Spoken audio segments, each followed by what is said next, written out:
E chegavam-se a ele todos os publicanos e pecadores para o ouvir. E os fariseus e os escribas murmuravam, dizendo: Este recebe pecadores e come com eles. E ele lhes propôs esta parábola, dizendo: Que homem dentre vós, tendo 100 ovelhas e perdendo uma delas, não deixa no deserto as 99 e vai após a perdida até que venha a achá-la? Nenhuma criatura se distrai mais do que a ovelha. Você sabia disso? A ovelha é muito distraída e ela é incapaz de encontrar o caminho para casa. Era por isso que Jesus estava citando então a ovelha. E achando-a, a põe sobre os ombros, jubilando, e chegando a casa, convoca os amigos e vizinhos, dizendo-lhes: Alegrai-vos comigo, porque já achei a minha ovelha perdida. Digo-vos que assim haverá alegria no céu por um pecador que se arrepende, mais do que por 99 justos que não necessitam de arrependimento. Ou qual é a mulher que, tendo 10 dracmas, se perder uma dracma, não acende a candeia e varre a casa e busca com diligência até a achar?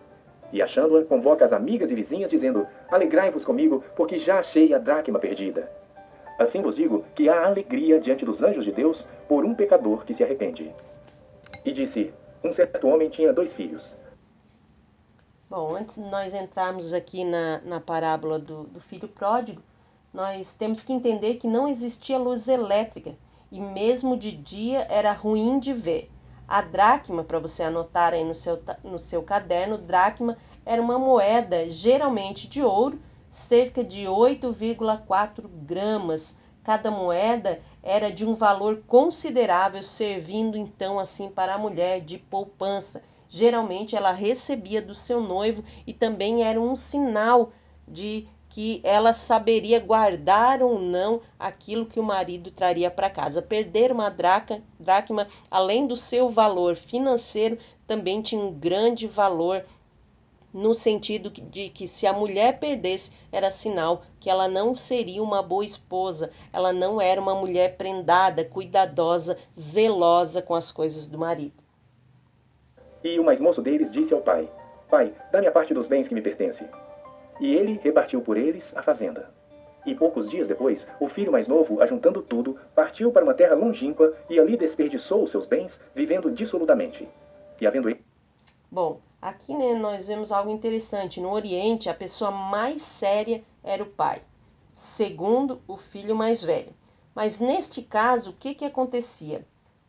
Num caso desse, quando o filho chegasse diante do pai e dissesse, né, que ele queria herança, ou seja, isso era algo para se pedir para o pai somente, nem era para se pedir para o pai, né? Como nos dias de hoje, herança se recebe quando o pai e a mãe já estão mortos, né? Então, quando um filho chegasse nesse ponto de dizer para o pai que ele queria a sua herança, era o mesmo que ele estivesse dizendo para o pai: Pai, eu quero que você morra. Né? Então, essa era uma ofensa muito grave. E geralmente, nesse caso, o que aconteceria? O pai bateria no filho, né? E era chamado então os anciãos, e talvez até mesmo ele fosse apedrejado, né? E pródigo significa, para você anotar aí no seu caderno, pródigo significa dissipador, esbanjador e gastador. No Ocidente é normal, mas nós temos aqui também, né? Aqui no Ocidente é normal porque nós temos péssimos ensinadores, então para nós isso talvez não seja tão grave. Nós vemos aí os Simpsons, né?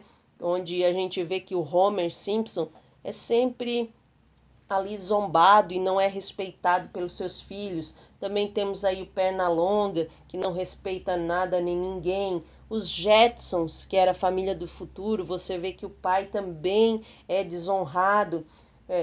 Família Dinossauro, onde o próprio bebê vivia batendo no pai, dizendo que não era a mamãe.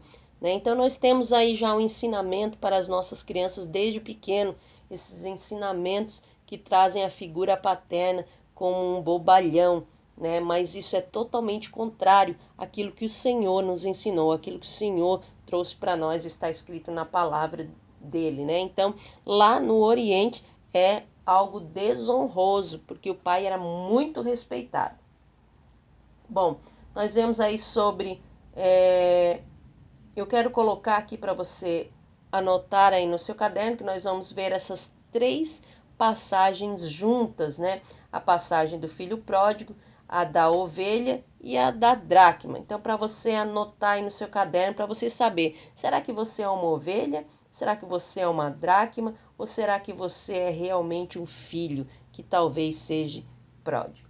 Vamos lá, ovelha. A ovelha, para você anotar aí no seu caderno, ovelha, ela sabe que está perdida, mas não sabe como voltar. Esses são os novos convertidos.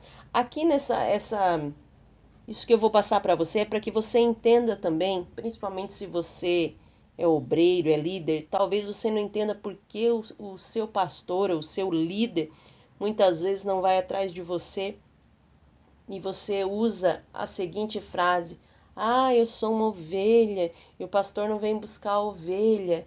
Ah, eu sou uma ovelhinha perdida e Deus, né? E o meu pastor ou o pastor, a minha pastora não vem me buscar. Talvez você vá entender o porquê. Porque a ovelha, ela não é você para que você que já é obreiro, você não é mais ovelha. Ovelha é aquela pessoa que sabe que está perdida, mas ela não sabe como voltar, ou seja, são os novos convertidos. Essas sim são ovelhas. A dracma já ela não sabe que está perdida porque ela está dentro de casa. Ou seja, são aqueles religiosos e convencidos, não os convertidos, mas os convencidos, aqueles que acham que sabem, mas estão perdidos, aqueles que acreditam que estão no caminho certo, mas infelizmente são religiosos e não conheceram o verdadeiro evangelho de Cristo.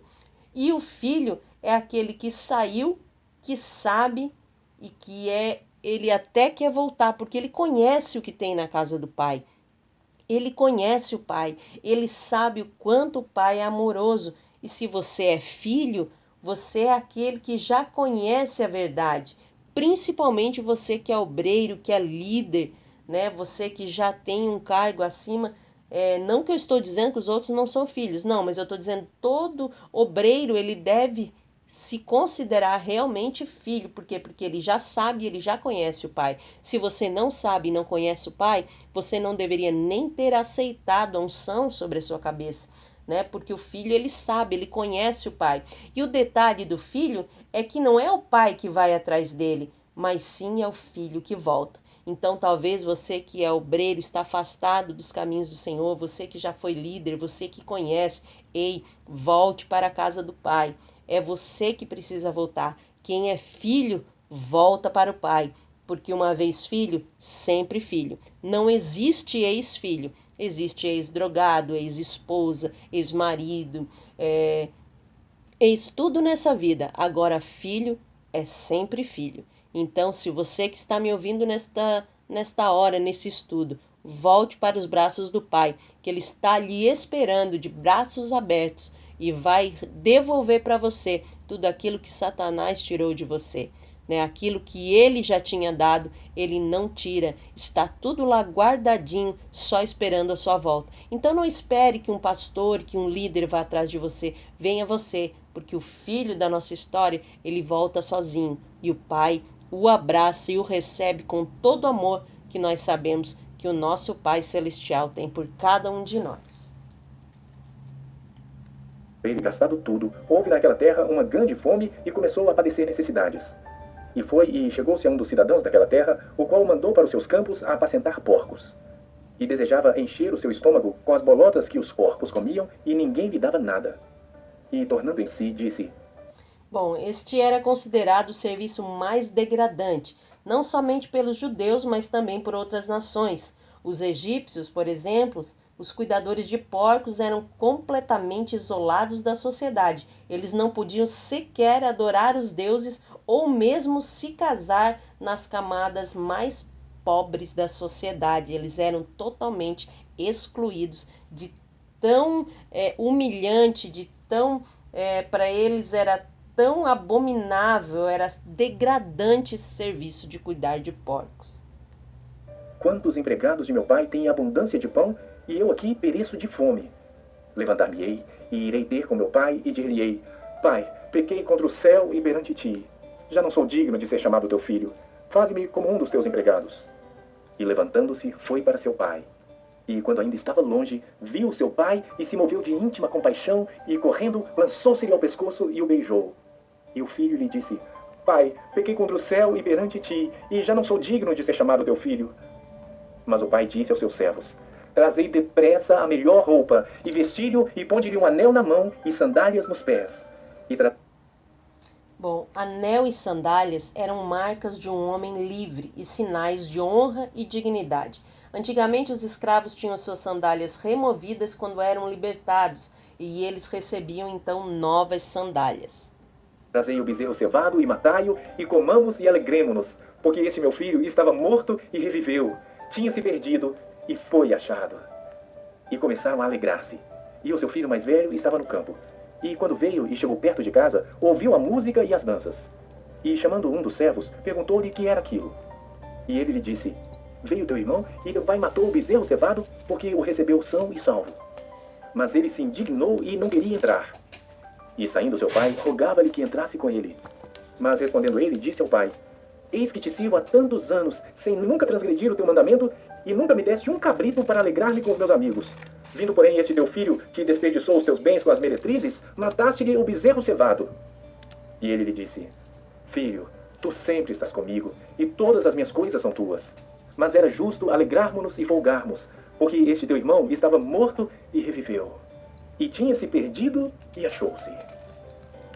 Bom, queremos encerrar este capítulo desejando que Deus abençoe a tua casa, a tua vida, a tua família, a tua saúde, o teu ministério, em nome de Jesus.